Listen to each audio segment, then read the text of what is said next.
Сергей, четвертой камеры нет. Четвертой камеры нет. Могу я.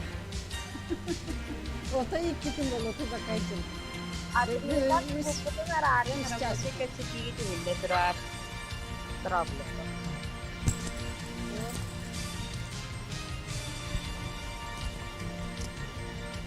Marketingde.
Allah'ımı tınlayıp Tınlıyorsun, yakın kaleneler.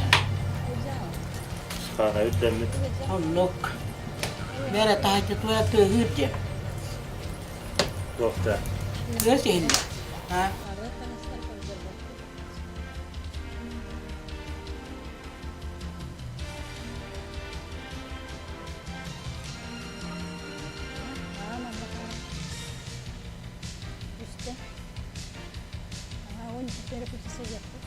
Sila pa no radyo madilira pa sila.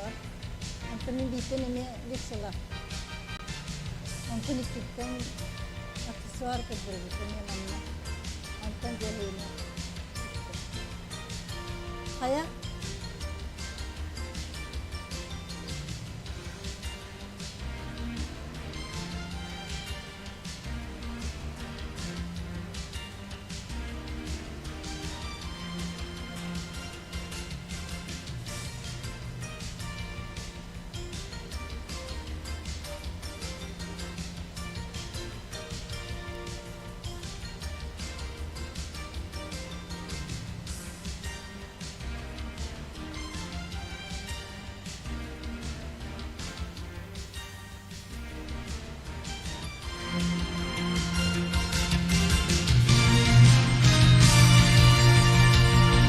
Нөрі күнді доғыттар. Доброе утро, дорогие друзья! Всех вас тепло и сердечно поздравляю с предпраздничным днем, Днем Республики. С наступающим Днем Республики вас! Через год, 27 апреля, наша республика отметит свое столетие. Наша Якутия – крупнейший регион России. У нее богатая история. И сегодня наша праздничная программа называется «История костюма». Мы будем сегодня познавать свою историю через костюмы. В этом нам поможет кандидат исторических наук, доцент кафедры фольклора и культуры Института языка и культуры народов Северо-Востока Северо-Восточного федерального университета имени Максима Кировича Амосова, автор книг «Народный костюм якутов», «Современная якутская одежда», «Öbügetanga Уанна Итагаль» и многих других книг Светлана Ивановна Петрова. Якутский национальный костюм возродился и вошел в широкий обиход благодаря таким людям, как Светлана Ивановна. Мы услышим много интересной, нужной информации о традиционной якутской одежде, которая является неотъемлемой частью материальной культуры. Итак, друзья, начинается наша программа с лекцией Светланы Ивановны о свадебной культуре якутов XIX века с показом фильма «Сюктю». Пожалуйста, Светлана. Ütü hasırdanan ündü körətçülər, bu televizorun nigarlar açılar, onu bugün manna kalbet körətçülər. Добрый день, уважаемые зрители онлайн-мероприятия «История в костюмах», которое проходит в нашем историческом зале в парке «Моя Россия». Я представляю кафедру фольклора и культуры Института языков и культуры народов Северо-Востока Российской Федерации. Занимаюсь исследованием традиционной культуры якутов, а в основном исследованием традиционного народного костюма. В школе высшего мастерства «Уран-ИС» при кафедре и совместно с мастерицами мы занимаемся реконструкцией народной одежды и свадебных обрядов. Вообще народный костюм является одним из самых интересных, неповторимых и индивидуальных элементов культуры любого народа. И он тесно связан с его ритуально-обрядовой культурой. Сегодняшнее наше мероприятие называется «История в костюмах». И в течение дня речь пойдет о якутском народном костюме. В онлайн-режиме будут проведены лекции с 11 и с 13 часов о свадебной обрядности якутов и о семантике орнаментных мотивов декора якутской народной одежды. И главное, сегодня мы с 2 часов покажем также в онлайн-режиме аксессуары якутской одежды, а с 3 часов запланирован показ дефиле национальной одежды. Так что, друзья, будьте сегодня с нами в историческом парке «Моя Россия». А сейчас мы сегодня представим вам учебный видеофильм про свадебный обряд, восстановленный по историческим данным XIX века.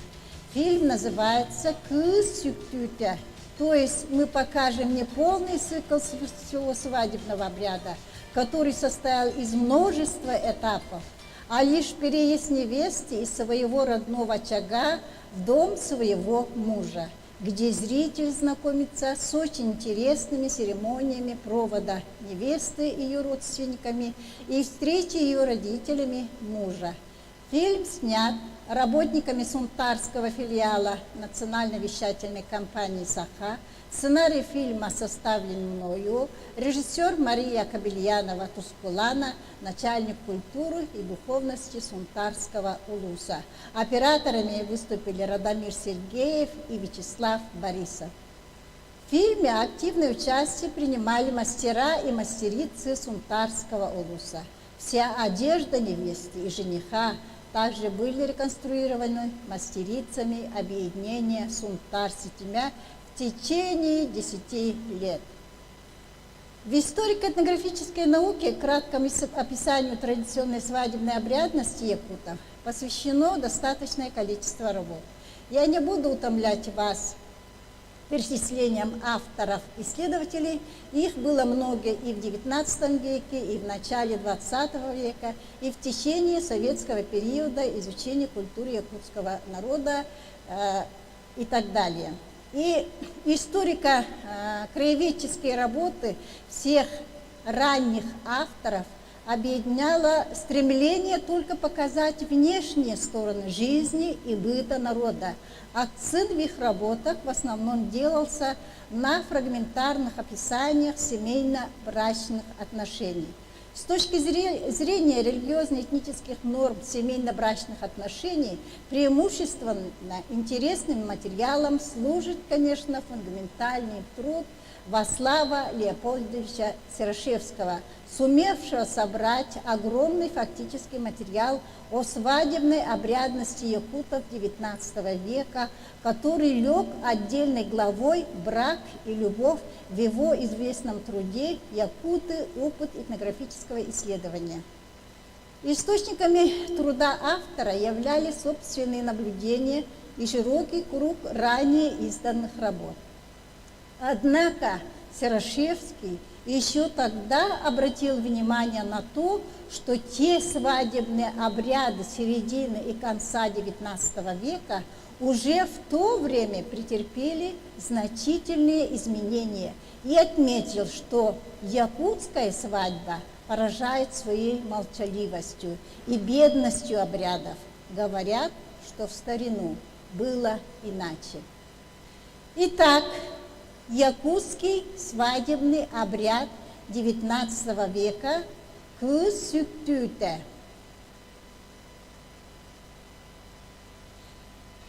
Исследователь традиционной семейной обрядности якутов Платон Алексеевич Слепцов отметил, что структура свадебной обрядности состоит из нескольких этапов.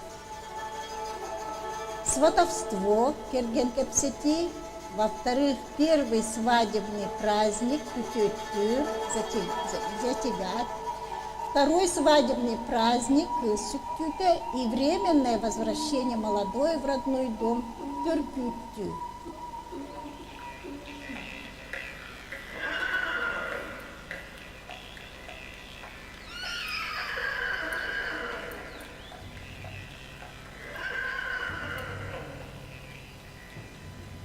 Дом состоятельного богача. Хозяйка прислушивается и говорит: гости прибыли. Высмотрев по душе невесту, молодой человек к семье понравившейся девушки приезжает со своими сватами. Войдя в дом, сваты здороваются, на что хозяин отвечает: какие новости у вас? И в ответ один из сватов молча передает хозяину связку шкур лисиц. Это знак того, что они приехали свататься. Родители рассматривают шкурки.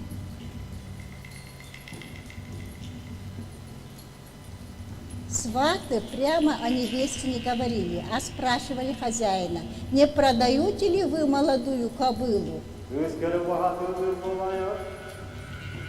Хозяин молча, надев свою шапку, отвечает: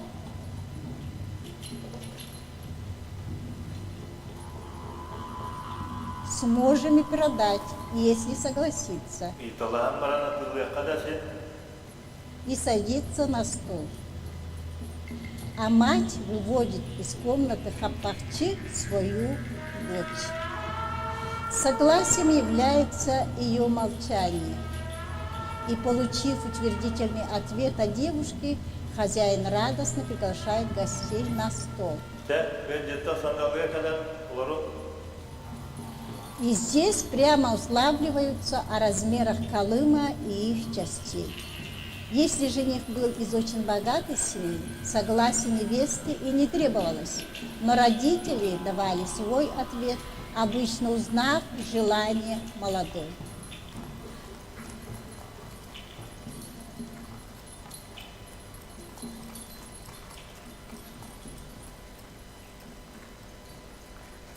А в доме невесты родители начинали готовить приданое, различное количество имущества, которое она, согласно обычаю, должна была привезти в дом своего будущего мужа, и которое составляло собственность будущей семьи в виде домашнего скота, предметов быта, утвари, различных видов одежды, украшений и в таком же составе различных подарков. Уплата калыма у якутов сводится к обмену подарками, живым скотом и мясом. Калым состоял из нескольких частей. Во-первых, сулу – это плата родителей невесты в виде определенного количества домашнего скота, от нескольких до 100 голов, и курум – некоторого числа лошадей и несколько кобылятины для свадебной пищи. Из частей калыма курум считается самой древней формой, и он всегда платится без возврата. После уплаты женихом некоторой части калыма в доме невесты происходит первое и самое главное свадебное пиршество, которое посвящено приезду молодого в дом невесты, где и происходит обряд одевания невесты.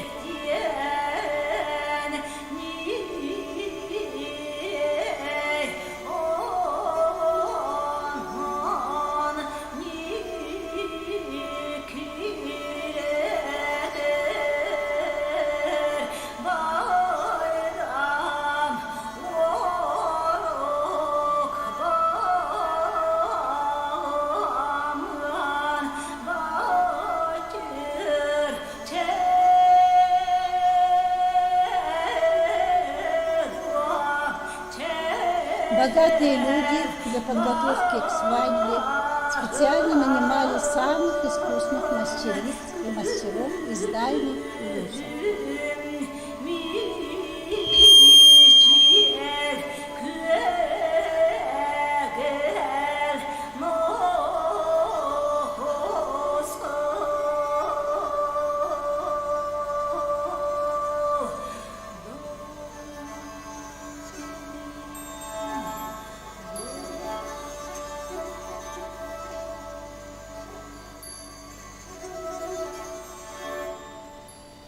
В начале XIX века церемония одевания невесты у богатых людей соблюдалась строгим ритуалом. Перед камельком стелили белую конскую шкуру с черной оторочкой харала астельга, на которую вставала невеста и одевали ее в лучшую нарядную одежду. Невеста и ее свадебный поезд должны были проехать очень длинное расстояние, много километров, поэтому одежда должна была быть многослойной. Самая богатая невеста одевала поверх нательной одежды, снабженной металлическими ритуальными подвесками, ситцевое платье халадай.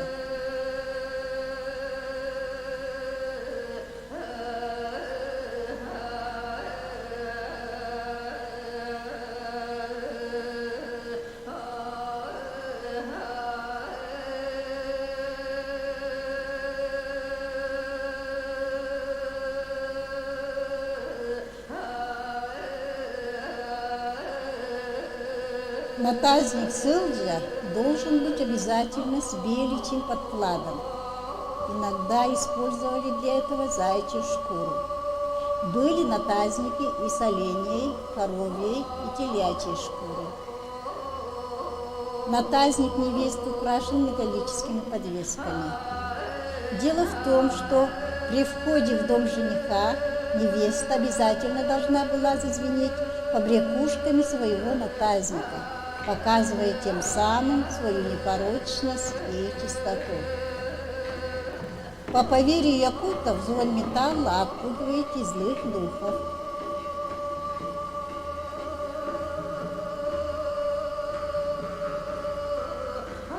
На девушке длинные меховые ноговицы.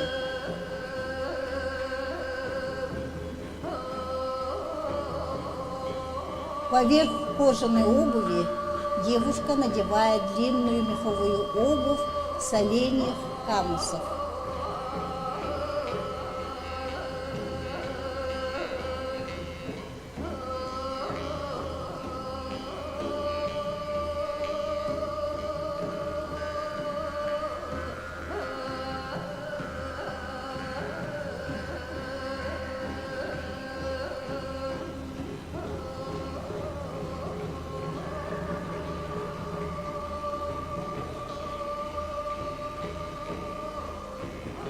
Невесте из богатой семьи надевают дорогое платье из шелкового гаруса, декорированное бисером, кружевной тесьмой. Халадай шьется в комплекте с безрукавкой.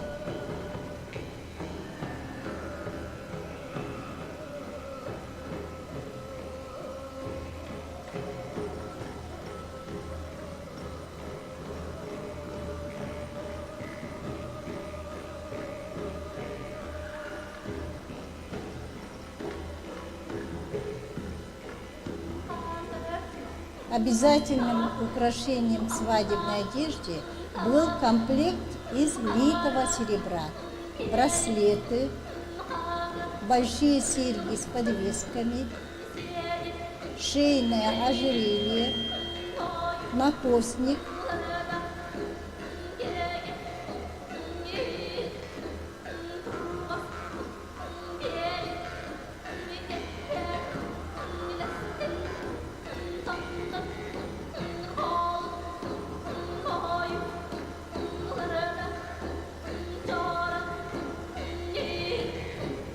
комплект одежды состоял из меховых защитников лба, подбородника, нагрудника, наушников, пояса и даже мехового наносника.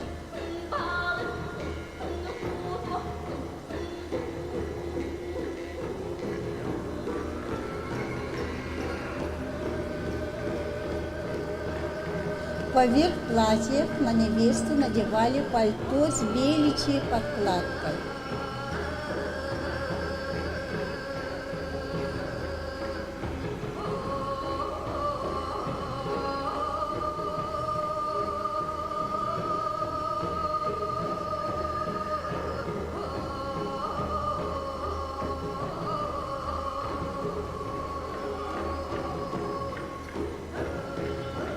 И только после этого надевали нарядную шубу буктак-сон.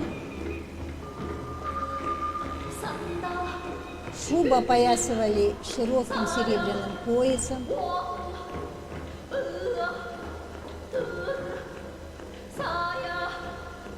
где подвешивались предметы повседневной необходимости. Женский календарь, сумочки хаппар, игольница, ухачицка, наносница, огниво и другие. Лицо невесты закрывали специальной ритуальной маской для лица с меховым подкладом аннах.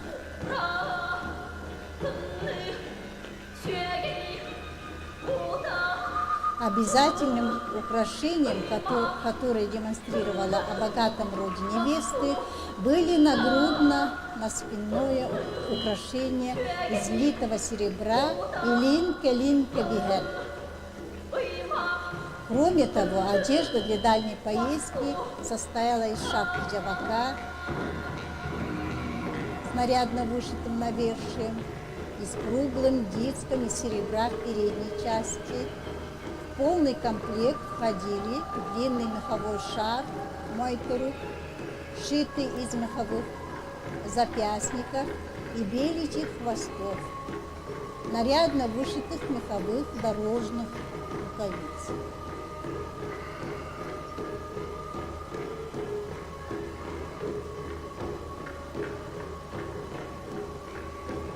После одевания полного комплекта девушка кланяется 3 раза, а в некоторых случаях 9 раз.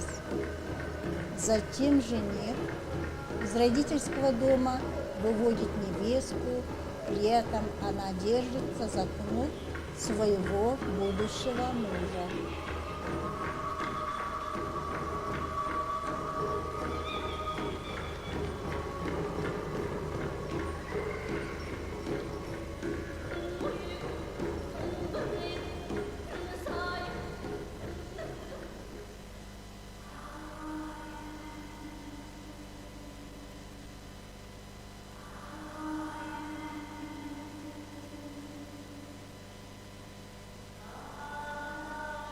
Провод невесты родственниками тоже происходило по определенному сценарию и тоже всегда безмолвно. Проводится обряд очищения дороги специальной махалкой. Летом для этого настилали землю свежими травами. Жених и невеста обязательно должны обойти 3 раза главную коновязь Серге.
Затем свадебный поезд отправляется в путь.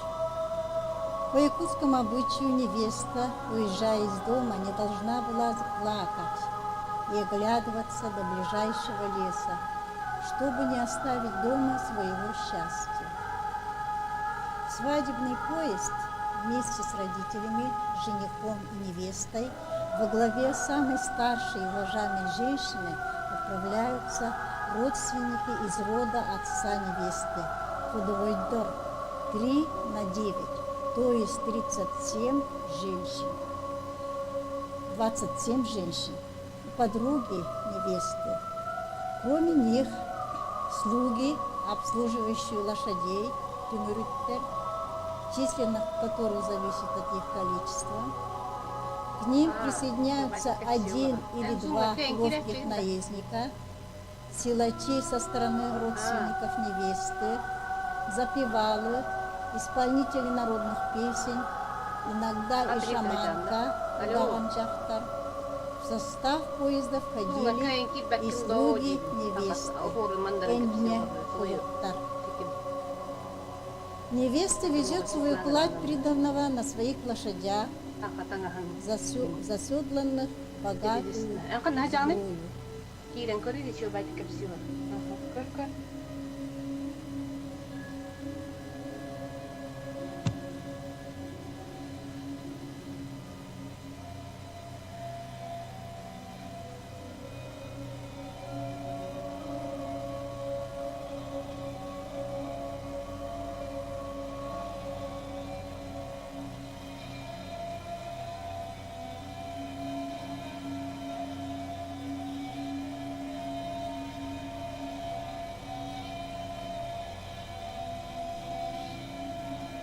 Эти лошади называются харамни. Все украшения лошади, самой богатой невесты, в том числе узда, сбруя, седло, чепраки и две лопасти с двух сторон, украшаются серебряными бляшками. В старину на ноги лошадей надевали даже серебряные браслеты. По некоторым этнографическим материалам, по древнему обычаю, для полного исполнения всех свадебных ритуалов самая богатая невеста ровно на половине дороги должна была одаривать духа хозяйку земли. И обряд называется Сель-Уир-Том. Обряд привязывания к дереву конского волоса. Юджи. Одаривают духа и молочными продуктами.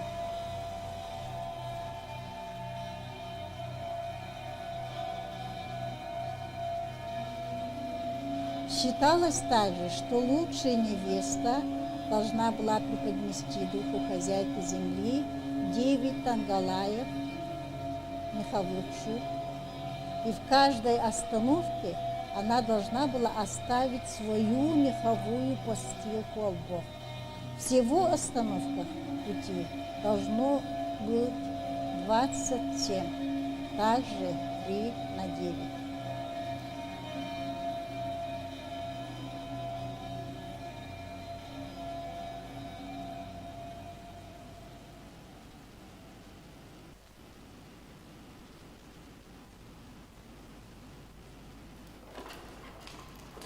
В дом жениха первыми входят трое мужчин, отличающиеся искусством выпить много кумысу.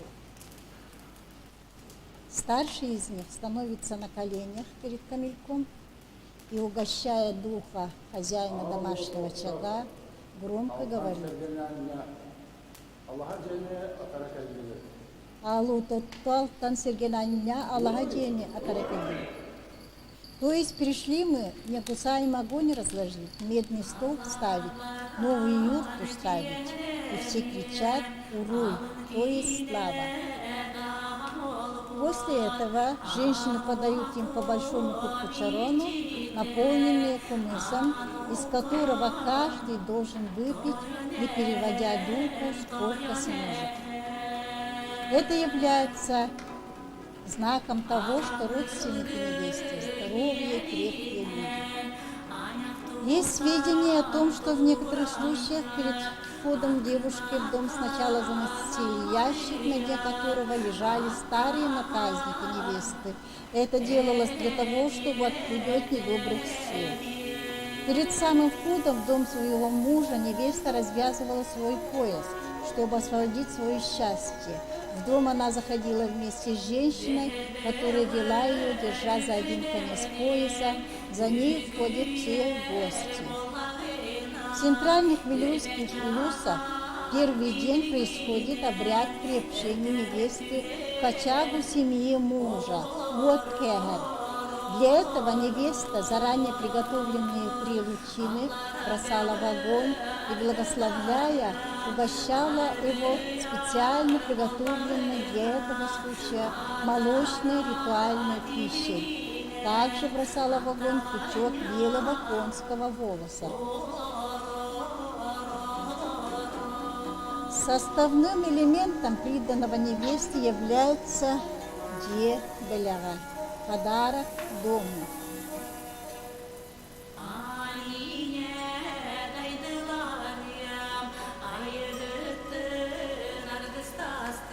Которая состоит из одной шкуры лисицы и 9 горностаев, украшенные корольками. Позднее их выносят в амбар, где свято хранят до рождения первого ребенка. После его уносят в лес или дарят шаману. Кроме всего этого, невестка должна привезти в подарок серге-беляга, подарок столбу по навязу, в виде кобылы, которую сразу привязывали к нему. Обязательным церемониальным действием является благословление невестки, где шаманом-благословителем или в его отсутствии самым старшим членом из родственников жениха также проводится церемония угощения домашнего очага и благословления алгыс в стихотворной и песенной форме.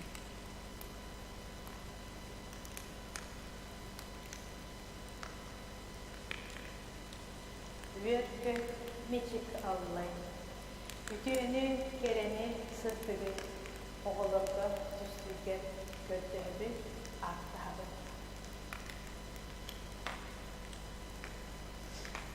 Kündükemiz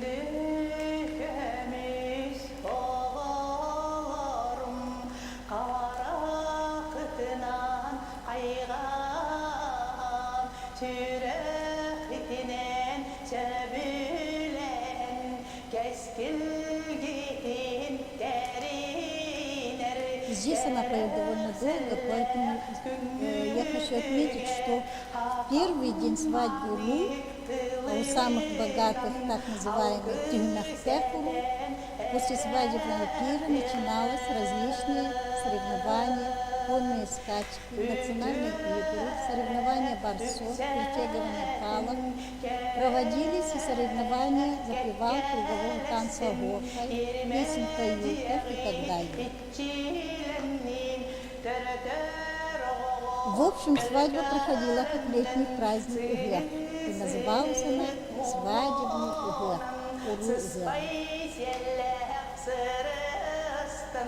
А в ходе свадьбы и после нее невеста и жених строго соблюдали древние пути обольщения.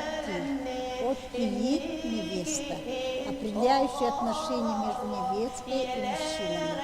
По древним обычаям якутская невестка не должна была показывать свое лицо своему свекру и старшей мужской родне мужа в течение 3 или 7 лет, а в некоторых случаях до самой смерти. Великим грехом считалось для невесты показывать лицо своему свекру. Но если же нельзя было избежать встречи, то женщина пускала на лицо лицевое покрывало.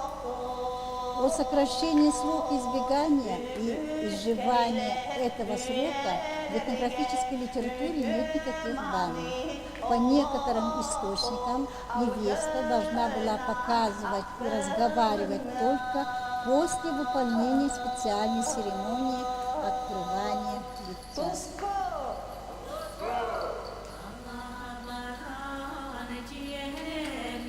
На второй день свадебного торжества после утреннего пиршества проводится публичный смотр приданого невесты, то есть обряд вынимания из сундука подарков, кага пустона, и собственных вещей невесты, тесно связанные с мировоззренческими представлениями. Вещи вынимали 2 женщины, и каждую вещь, вынимаемую из сундука, показывали всем присутствующим и аккуратно откладывали в сторону.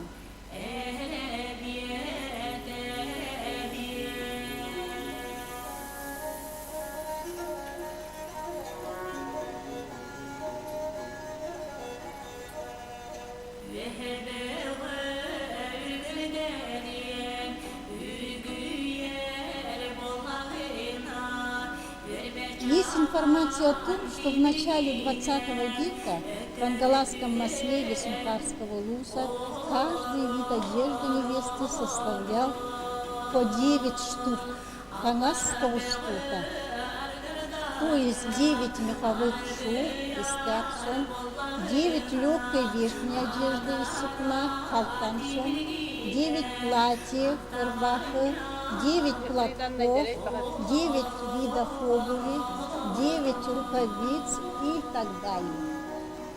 Одежду складывали до потолка, как полени. В данном обряде показывали и привезенную посуду, то есть 20 тарелок, 20 ложек, 20 чашек и так далее. Требовалось, чтобы и другие вещи, и еда, которые приносились в качестве подарка или гостинца, были в полном наборе.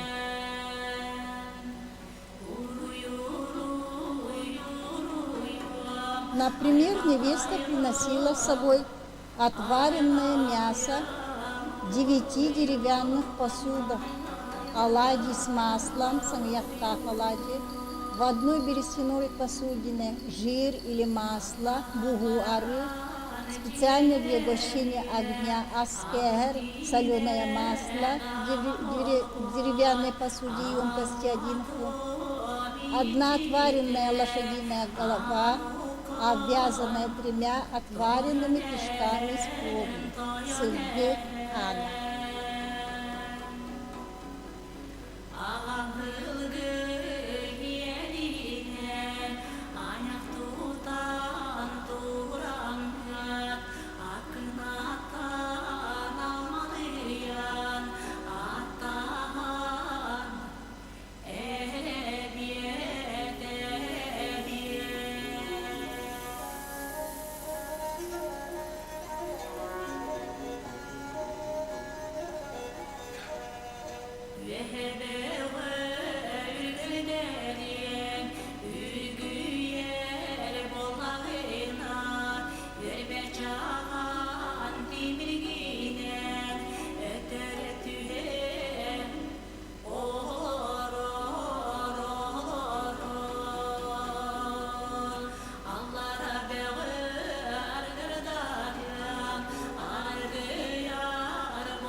Позже, под влиянием христианства, данная церемония внимания сундука подарков повторно упростился и происходит иначе. Невестка крестилась бенедиктенами, кланяясь родственникам мужа и преподносила им подарок – птицу или горностая.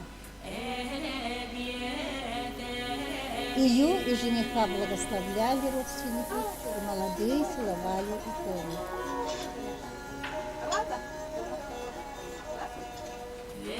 Позже, под влиянием христианства, на третий день гости отправляются по домам, и при прощании отец жениха делает подарки свате и другим родственникам, у самых богатых по коню, всем прочим рублям и серебром. Данные ритуалы совершались только на очень богатых свадьбах.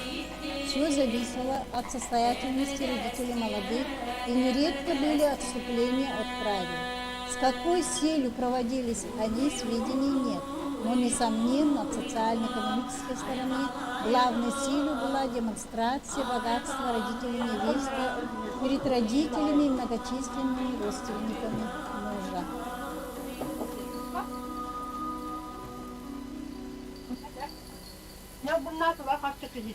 Вынув все вещи, женщине тонкими шилиями прокаливали все 4 угла сундука, приговаривая «ничего нет, ничего нет», и разбрасывали комнату мелким бисером.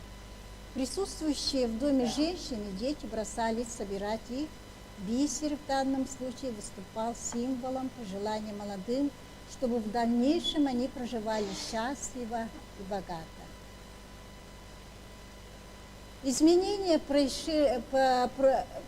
произошедшие в хозяйственно-бытовом укладе жизни якутов в конце XIX и начале XX века, трансформировали и традиционные семейно-брачные отношения, их нормы, обычаи. Произошли большие изменения в свадебной обрядности, их элементах, канули в прошлое многие свадебные ритуалы религиозного характера, как, например, послесвадебный обычай избегания невесты, специальная церемония входа невесты в дом жениха с металлическими подвесками и так далее. Наиболее заметную трансформацию получил и свадебный костюмный комплект жениха и невесты. Рассмотренные нами сегодня в древней обрядовой культуре якутов старинные свадебные ритуалы показывают о существовании строгих религиозно-обрядовых этических норм поведения невесты и жениха. Кроме того, все ритуалы, проводимые во время всего свадебного церемониала, имели не только магическую функцию охраны женщины, продолжательницу рода от вредоносных сил, но и способствовала благополучию дальнейшей семейной жизни молодых и должна была обеспечить их будущее благосостояние. Каждый проведенный ритуал выступал как регламентирующий элемент поведения молодоженов перед чужим родом. В XX веке к определенной трансформации и постепенной нивелировке семейных обычаев и обрядов приводят всеобщие социальные и экономические преобразования в жизни народа и их этно-социологическая и культурная интеграция. Спасибо.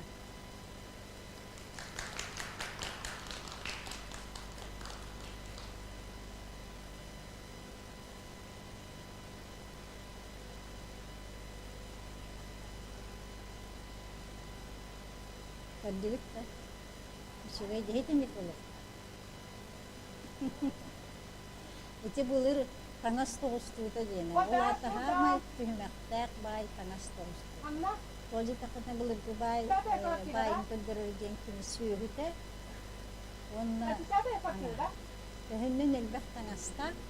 Хотчоннон бай. Ула тахотчоннон тюмяхтак урудяма. Он инниги поддержка такпаха уру хотчета хохору хиди. Болари. Все пылахти. Так. Антон биртен тултапсян. Орнамент. Где блин была на репетиция? Зинаида Дмитриевна Калледа?